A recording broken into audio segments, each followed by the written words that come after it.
Racial inequality and how it affects everyone's lives. This image above depicts an experiment made by Franz Fanon.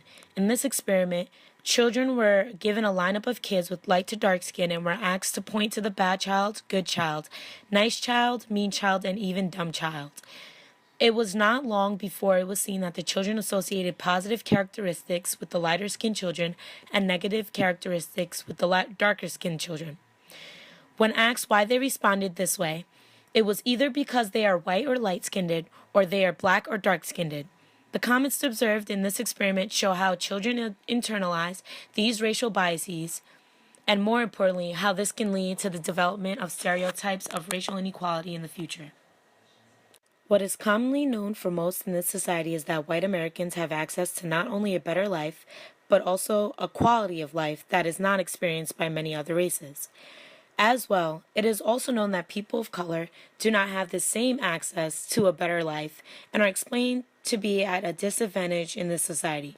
But the real question we pose here is how exactly does race and racial inequality affect the lives of others? To begin, let's observe the institution of economics. In economics alone, the richest 400 Americans are wealthier than the entire U.S. black population and one-third of the Latino population combined. If household wealth increased at the same rate as it did between 1983 and 2013, what we would observe in 2043 is that white families would be making approximately more than black families and Latino families combined. At the current pace we are at now, it would take black families 228 years to build the amount of wealth white families have today, and approximately 84 years for Latino families to do the same. Moving on to the next institution, let's observe how race/racial inequality persists in education. A quarter of schools with the highest percentage of black and Latino students did not offer Algebra 2. A third of these schools did not offer chemistry. Black and Latino students accounted for 40% of enrollment at schools with gifted programs, but only represented 26% of students in such programs. Black students were more than 3 times as likely to attend schools where fewer than 60% of teachers meet all state certification requirements. A survey conducted by Pew Research found that black and white adults have widely different perceptions about what life is like for blacks in the United States. 84% of blacks recognize that they are treated less fairly in dealing with police, while 50% of whites recognize that blacks are treated less fairly in the same area.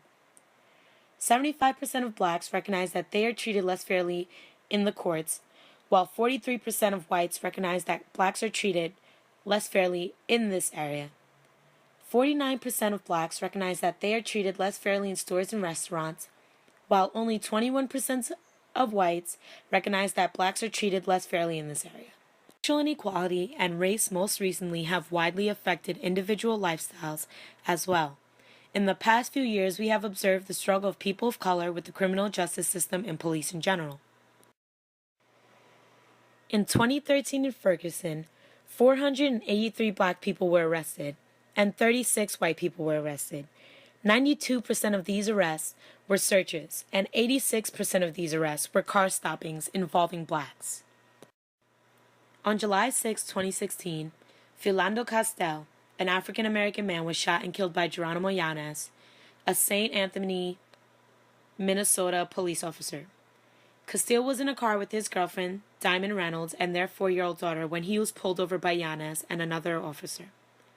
According to Reynolds' testimony and a police dashcam video and audio, Castile told the officer he had a firearm and had one hand in his pocket after being asked for his license and registration. Reynolds said Castile was shot while reaching for his ID after telling Yanez he was armed. The officer shot at Castile 7 times. Had it not been for the Facebook Live video his girlfriend posted, this case would not have gotten as much attention as it did. This story, unfortunately, was one of many that involved the killing of an innocent African-American individual. The criminal justice system, as well as police, though not widely admitted, have tendencies to increase racial inequality and racial biases because of the extreme difference in how situations are handled with people of color rather than with white Americans. In exploring the subject of racial inequality and how it affects everyone's lives, I ended by asking 4 of my peers to answer this question. What does your race mean to you? And how do you think the implications of your race changed your life so far? These were their answers, and I think a perfect summation of how race affects the lives of many.